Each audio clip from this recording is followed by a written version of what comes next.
शर्म से डूब मरो तुम लोग वल्चर्स हो। अब खाओ उन लाशों को जो पड़ी हुई वहां पर। आप जश्न मना रहे थे ना एनकाउंटर का, अब देखिए क्या हो रहा है। क्यों आप भूल रहे हैं कि आज बीजेपी सत्ता में, कल कोई और होगा तो यही नंगा नाच चलेगा, यही इंसानियत के ऊपर ये बर्बादी होगी। जब क्या करेंगे आप लोग? जश्न मना रहे थे, मनाइए जश्न। आज हम यही कह रहे थे कि जश्न मनाओ जब जमहूरियत कामयाब होगी, जश्न मनाओ जब कोर्ट सजा देगा, जश्न मनाओ जब संविधान और मजबूत होगा, लोकतंत्र मजबूत होगा। मगर आप लोग जश्न मना रहे हैं, जश्न मना रहे हैं कि हो गया एनकाउंटर। अब देखिए हर किसी को आप मार देंगे गोली, तो फिर कोर्ट किस लिए भाई, अदालत किस लिए? अरे जो लोग जश्न मना रहे हैं, जो लोग एनकाउंटर पर भरोसा करते हैं, अरे भाई तुम सोचते क्यों नहीं हो कि गांधी के कातिल को कोर्ट मिला, इंदिरा गांधी के कातिल को कोर्ट मिला, राजीव गांधी के कातिलों को कोर्ट मिला, बेन सिंह के कातिलों को कोर्ट मिला, और आप एनकाउंटर कर रहे हैं। ये जो कल हत्या हुई है, इसकी पूरी जिम्मेदारी उत्तर प्रदेश के मुख्यमंत्री पर आयद होती है। उत्तर प्रदेश के मुख्यमंत्री में अगर कॉन्स्टिट्यूशनल मोरालिटी जिंदा है तो उनको अपने पद को छोड़ना पड़ेगा। उत्तर प्रदेश में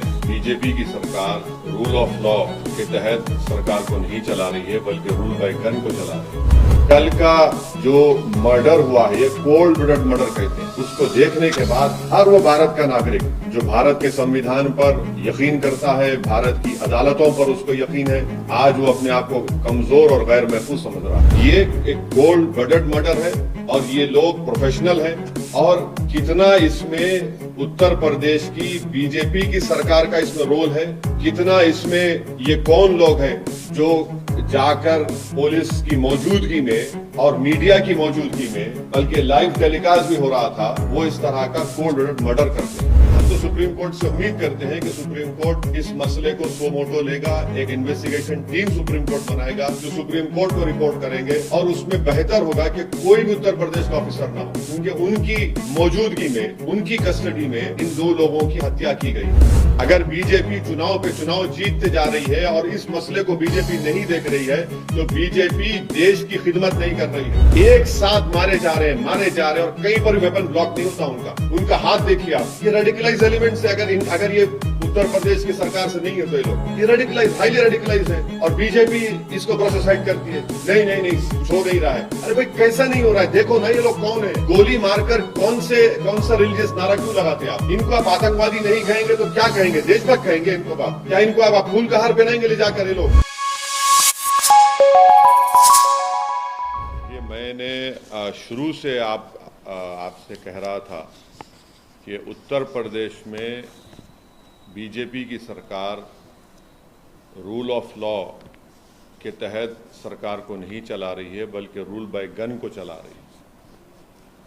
और ये पिछले 2017 से, जब से बीजेपी की गवर्नमेंट बनी, ये सिलसिला चल रहा है। और हर बार जब कभी भी हम मीडिया से बात करते थे, बल्कि हम अपने भाषण में, अपने स्पीचेस में इस बात को दोहरा रहे थे। मगर अफसोस इस बात का है कि आप लोग सिर्फ ये समझ रहे थे कि हम रेटरिक के तौर पर उसका इस्तेमाल कर रहे हैं। हम आप लोगों को और देश के सामने आंकड़े रखे कि कैसे लोगों को गोली से निशाना बनाया जा रहा है, और जिससे भारत का संविधान में लोगों का यकीन कम होगा, जिससे हमारे कोर्ट्स में, जजेस में, पब्लिक प्रोसिक्यूटर को उनका काम करने की इजाज़त नहीं दी जा रही थी। तो ये हुआ, और हम इसका, मेरे पास अल्फाज नहीं है इसका कंडेम करने के लिए, इसकी मजम्मत करने के लिए। मगर एक बात यकीनी है कि ना सिर्फ भारत के मुसलमान, बल्कि पूरे भारत के वो सिटीजन्स जो रूल ऑफ लॉ पर यकीन करते हैं, जो कोर्ट्स पर यकीन करते हैं, जो संविधान पर यकीन करते हैं, वो आज अपने आप को कल की इस दरिंदगी और बेदर्दी के साथ, जिन लोगों को मारा गया, जो जुडिशियल कस्टडी में थे, उन पर कन्विक्शन हो गया था, उनको अदालत से वो जेल से लाया जा रहा था किसी और एक और केस में इंट्रोगेशन करने के बाद, तो उसको आप जुडिशियल कस्टडी भी बोलेंगे, पुलिस कस्टडी बोल सकते हैं। मगर ना सिर्फ मुसलमान, बल्कि हर वो भारत का नागरिक जो अपने आप को, अपने मुल्क पर फख्र करता है, इसलिए कि यहाँ पर संविधान है, कोर्ट्स है, उसको इस बात का फ़ख्र है कि पाकिस्तान से एक आतंकवादी आकर भारत के नागरिक को जान लिया था, तो हमने उस पर कोर्ट में केस चलाकर उसको सज़ा दी। आज वो सब लोग कमज़ोर और अपने आप को गैर महफूज समझ रहे हैं। वो अपने आप को कमज़ोर और गैर महफूज समझ रहे हैं। कल का जो मर्डर हुआ है, ये कोल्ड ब्लडेड मर्डर कहते हैं, उसको देखने के बाद हर वो भारत का नागरिक जो भारत के संविधान पर यकीन करता है, भारत की अदालतों पर उसको यकीन है, आज वो अपने आप को कमज़ोर और गैर महफूज समझ रहा है। और ये इसलिए हुआ क्योंकि जो लोग सत्ता की कुर्सियों में बैठे हुए हैं, उनमें राय बराबर भी, जो अंग्रेजी का वर्ड है, ना कंपैशन है, ना उनमें ह्यूमैनिटी है, ना उनमें रहम है, ना उनमें इंसानियत है। ये जो कल का वाक़या हुआ, आप बताइए मेरे को, ये तो कोई ऐसा नहीं है कि कोई जाकर फौरन किसी को गोली मार दिया। आप उनका वेपन चलाने का तरीक़ा देखो, आप जिस तरीक़े से वो लोग आए और उनका हाथ स्टिल है एकदम। मुझे भी वेपन चलाना आता है, मैं भी एक एक्सपर्ट के साथ ट्रेनिंग लिया हूँ अपनी सेल्फ डिफेंस के लिए। और जिस तरीक़े से मार रहे वो लोग, उनका हाथ देखिए हिल नहीं रहा है, उनकी आंख उस पर है, उन लोगों पर है। उनको मालूम था कि पहले कहाँ पर किस जगह पर मारना। तो ये एक कोल्ड ब्लडेड मर्डर है और ये लोग प्रोफेशनल हैं। और कितना इसमें उत्तर प्रदेश की बीजेपी की सरकार का इसमें रोल है, कितना इसमें ये कौन लोग हैं जो जाकर पुलिस की मौजूदगी में और मीडिया की मौजूदगी में, बल्कि लाइव टेलीकास्ट भी हो रहा था, वो इस तरह का कोल्ड ब्लडेड मर्डर करते हैं। तो ये इसके लिए ज़रूरी है कि सुप्रीम कोर्ट मॉनिटर्ड इसमें इन्वेस्टिगेशन होनी चाहिए, कमेटी बननी चाहिए। मैं सुप्रीम कोर्ट से दरख्वास्त करता हूँ, प्लीड करता हूँ, क्योंकि 28 मार्च के दिन सुप्रीम कोर्ट ने एक फैसला दिया था कि कल जो लोग मारे गए, उसमें से एक शख्स ने, जो एक मुसलमान एक्स एमपी है, जो एक मुसलमान एक्स एमपी है, वो कोर्ट को गए थे कि मेरी जान को खतरा है, सुप्रीम कोर्ट को। तो सुप्रीम कोर्ट ने यह कहा था कि जब आप जुडिशियल कस्टडी में है और आपको पुलिस कस्टडी में लेकर जा रहे, तो स्टेट की जिम्मेदारी है। अब सुप्रीम कोर्ट इस मसले को सो मोटो ले और सुप्रीम कोर्ट एक कमेटी बनाए,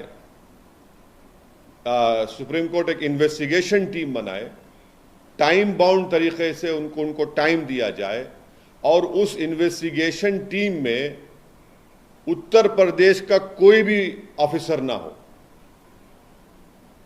एक टाइम बाउंड तरीके से वो इन्वेस्टिगेशन टीम बननी चाहिए जो सुप्रीम कोर्ट को रिपोर्ट करे, और एक टाइम बाउंड मैनर में वो इन्वेस्टिगेशन मुकम्मल होना चाहिए।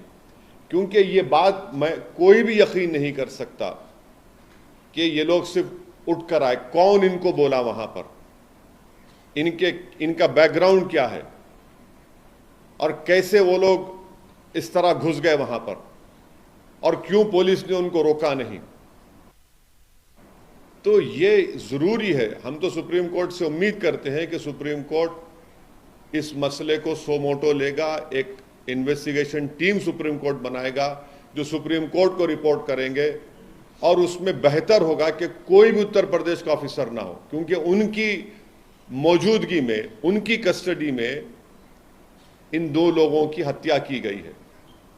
और एक बात आप समझिए कि मैं शुरू से कह रहा हूं कि जो रेडिकलाइजेशन हो रहा है मेजॉरिटी कम्युनिटी में, इस पर कोई यकीन नहीं कर रहा है। बराबर रेडिकलाइजेशन हो रहा है।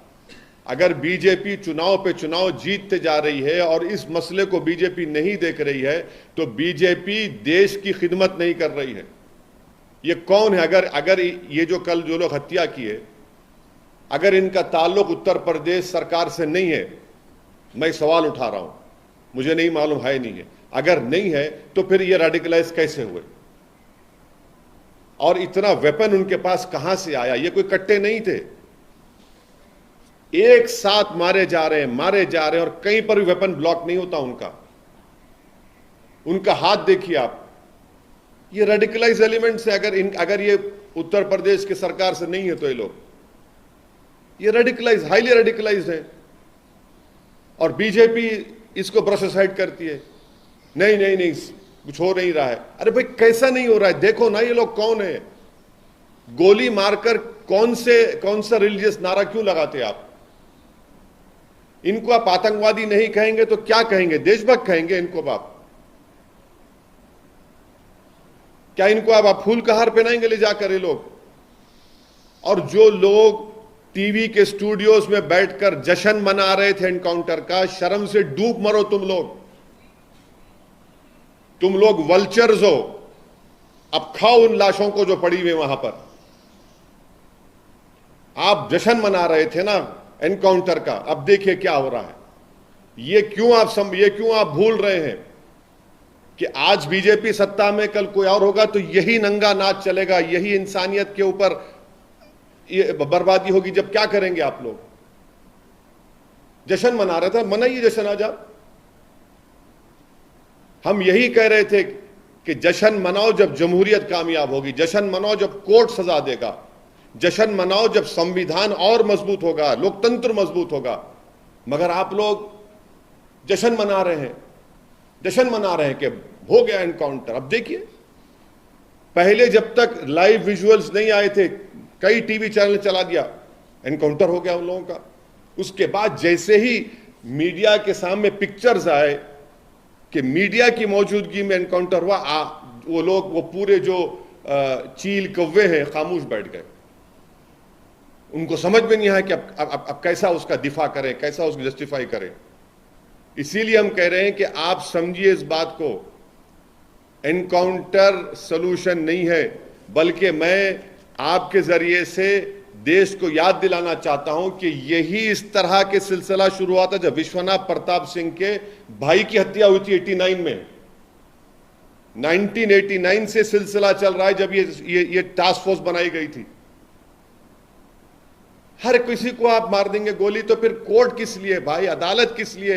अरे जो लोग जश्न मना रहे हैं, जो लोग एनकाउंटर पर भरोसा करते हैं, अरे भाई तुम सोचते क्यों नहीं हो कि गांधी के कातिल को कोर्ट मिला, इंदिरा गांधी के कातिल को कोर्ट मिला, राजीव गांधी के कातिलों को कोर्ट मिला, बेन सिंह के कातिलों को कोर्ट मिला, और आप एनकाउंटर कर रहे हैं। ये जो कल हत्या हुई है इसकी पूरी जिम्मेदारी उत्तर प्रदेश के मुख्यमंत्री पर आयद होती है। उत्तर प्रदेश के मुख्यमंत्री में अगर कॉन्स्टिट्यूशनल मोरालिटी जिंदा है तो उनको अपने पद को छोड़ना पड़ेगा। और देश के प्रधानमंत्री से हम ये कहना चाह रहे हैं कि ये सबका साथ, सबका विकास, सबका विश्वास की जो आप बातें करते हैं, मुझे तो याद आ रहा है एक अंग्रेजी का एक है कि प्रधानमंत्री पॉन्टियस पायलट की तरह एक्ट कर रहे हैं। He is acting like a Pontius Pilate. मेरी गाड़ी पर हमला हुआ, मैं जो कल देखा हूं नजारे को, पूरा मुझसे ऐसे हुआ था, पूरा उसी तरह के नारे लगा रहे थे वो लोग, उसी तरह से गोली चला रहे थे। यह अलग बात है कि मेरा टाइम नहीं था उस दिन, मगर हम समझ नहीं रहे हैं। हम खुशी मना रहे हैं कि मरने वाला मुसलमान है तो कोई बात नहीं, मरने वाला कोई और है, पॉलिटिकल अपोनेंट है, कोई बात नहीं। अरे भाई आप मारकर संविधान को, रूल ऑफ लॉ को कमजोर कर रहे हैं। आप हमेशा सत्ता में नहीं रहने वाले हैं, तारीख गवाह है। जब आप सत्ता में नहीं रहेंगे कोई और रहेगा और उसी तरह की शैतानियत कोई करेगा तो तब आप क्या करेंगे? रोएंगे, पुकारेंगे।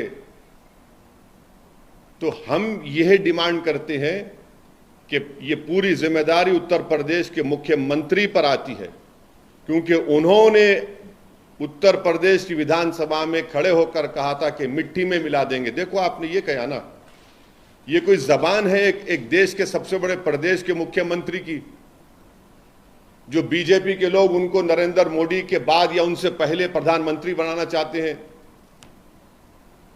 शायद 2024 में बना देंगे या 29 में, नहीं मालूम, या प्रोजेक्ट कर देंगे।